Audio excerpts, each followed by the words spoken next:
बड़े भाग मानुष तन पावा, सुर दुर्लभ सब ग्रंथ ही गावा। बड़े भाग्य से मनुष्य का शरीर मिलता है, देवता लोग भी इसके लिए तरसते हैं। हमारे संत तुलसी साहब भी कहा करते थे, नर्तन दुर्लभ देव को सब कोई कहत पुकार, सब कोई कहत पुकार, देव दे ही नहीं पावे, ऐसे मूर्ख लोग स्वर्ग की आस लगावे। स्वर्ग कौन जाते हैं? जो पुण्यात्मा होते हैं। लेकिन वे स्वर्गवासी क्या सोचते हैं? पुण्य चिन्ह स्वर्ग में कब तक रहेंगे? अरे जब तक आपके पास पुण्य की पूंजी। स्वर्ग क्या है?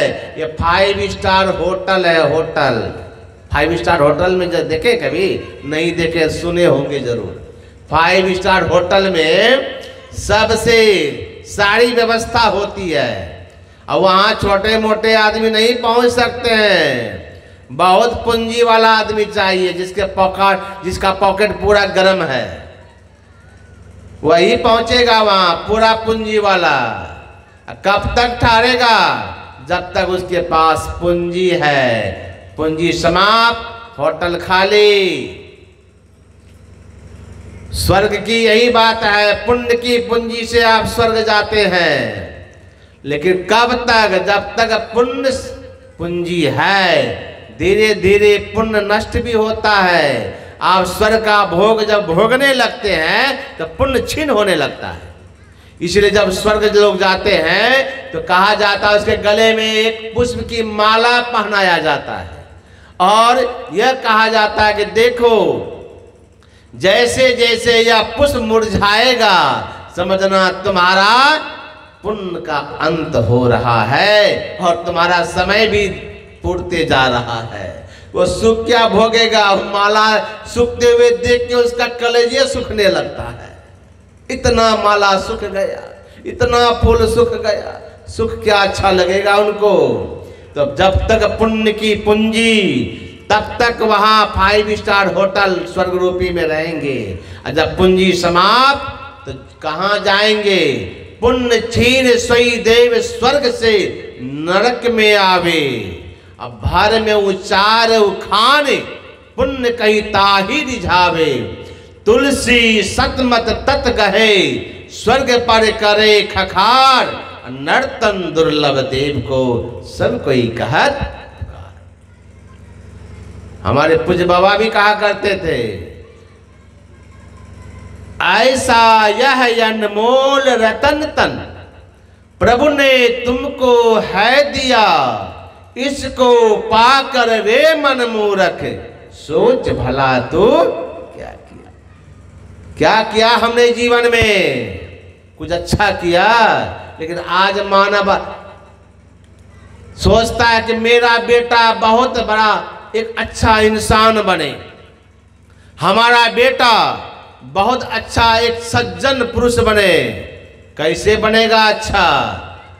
अरे पहले माता पिता ही है अज्ञान, तो बच्चे कैसे होंगे महान? अभी सुन रहे थे हमारे स्वामी बबन बाबा से कि लोहा का पाइप का खैनी का डिब्बी रखते थे। आज अपने सुधरे तो दूसरों को भी सुधार रहे हैं। अपने नहीं सुधरते तो दूसरों को कहते कि सुधरो। उसी तरह से पहले आप तो सुधरिए, तब तो आपका बच्चा सुधरेगा।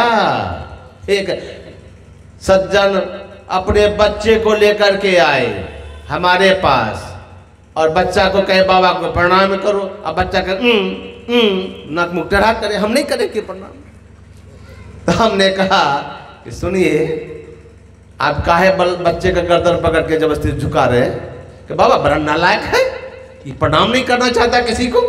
तो हमने कहा ऐसे नहीं करेगा, 21वीं सदी का बच्चा है, ये पहले का बच्चा नहीं रहा। ये 21वीं सदी का बच्चा है, ये नकल करता है, और आज का बच्चा नकल जल्दी कर लेता है। आप चाहते हैं कि बच्चा साधु संत भगवान बड़े लोगों को प्रणाम करे तो पहले आप तो झुक जाइए, आप प्रणाम कीजिए।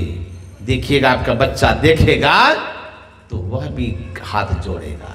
तो माता पिता दोनों हाथ जोड़ के जैसे प्रणाम किया, बच्चा देख कह रहे मम्मी पापा तो हाथ जोड़ के बाबा को प्रणाम कर रहे, तो बच्चा भी हाथ जोड़ के प्रणाम कर लिया। मैंने कहा देख लिए, गर्दन मरोड़ने से नहीं होगा, अरे आपको पहले झुकना पड़ेगा। आप सुधरिए, बच्चा भी सुधरेगा।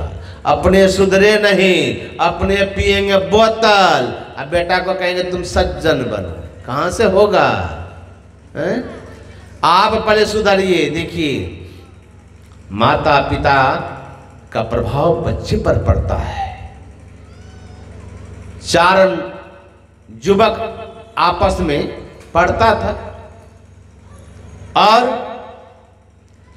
आपस में एक दिन बातचीत करने लगा। चारों विद्यार्थी क्या बात करने लगा? एक था वह बोलने लगा, एक लड़का, देखो जी मैं डॉक्टर का लड़का हूं, मैं पढ़ लिख करके डॉक्टर बनूंगा। डॉक्टर का बेटा था तो बोलेगा ही। डॉक्टर का लड़का था, बोला मैं पढ़ लिख करके डॉक्टर बनूंगा। तो दूसरा विद्यार्थी बोलता है तुम डॉक्टर का लड़का है, तुम पढ़ लिख करके डॉक्टर बनना चाहता है, तो मैं भी साधारण घर का बच्चा नहीं हूं, मैं भी इंजीनियर का बेटा हूं, मैं पढ़ लिख करके इंजीनियर बनूंगा। तीसरा कहता तू क्या सोचता, मैं भी छोटे बच्चा घर का बच्चा हूं, अरे मेरे भी पिताजी प्रोफेसर हैं, मैं प्रोफेसर का बेटा हूं, मैं पढ़ लिख करके मैं प्रोफेसर बनूंगा। डॉक्टर का लड़का ने कहा कि मैं डॉक्टर का लड़का हूं, मैं पढ़ लिख करके डॉक्टर बनूंगा। इंजीनियर का लड़का बोला कि मैं इंजीनियर का बेटा हूं, मैं पढ़ लिख करके इंजीनियर बनूंगा। प्रोफेसर का बेटा बोला मैं प्रोफेसर का बेटा हूं, मैं पढ़ लिख करके प्रोफेसर बनूंगा। तीनों तो बोल दिया। जब चौथे की बारी आई वह बेचारा लड़का कुछ बोला नहीं, वो वहां से भाग गया रोते हुए, और रोते हुए चला गया घर। घर में कमरे में जाकर के अपने बिछावन पर फुट फुट के रोने लगा।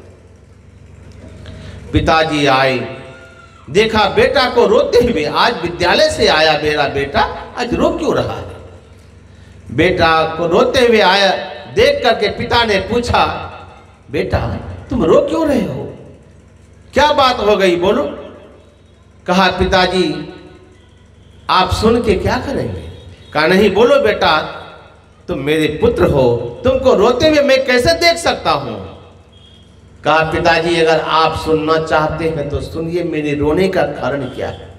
कहा क्या कारण है बेटा थोड़ा बताओ।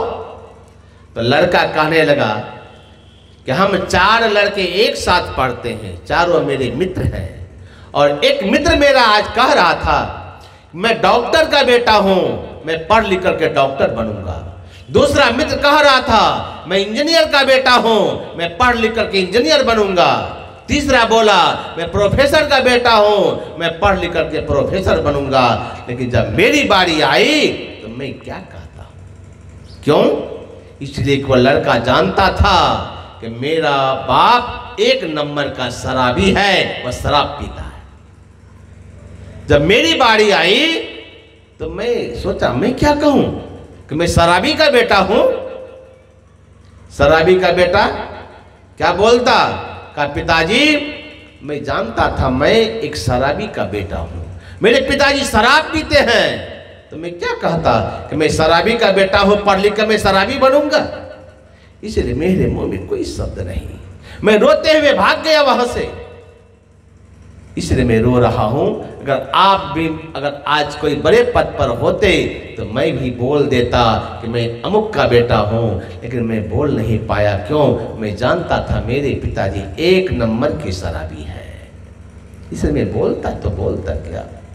पिता के आंखों से आंसू की झरना बहने लगी और बेटे को उठाया, सीने से लगाया, बेटे तुम मेरी को क्षमा कर दे, आज तुमने मेरी आंखें खोल दी, जाओ बेटा, आज मैं तुम्हारे सर पर हाथ रख करके प्रतिज्ञा लेता हूं कि आज के बाद में जीवन में कभी शराब नहीं पीऊंगा।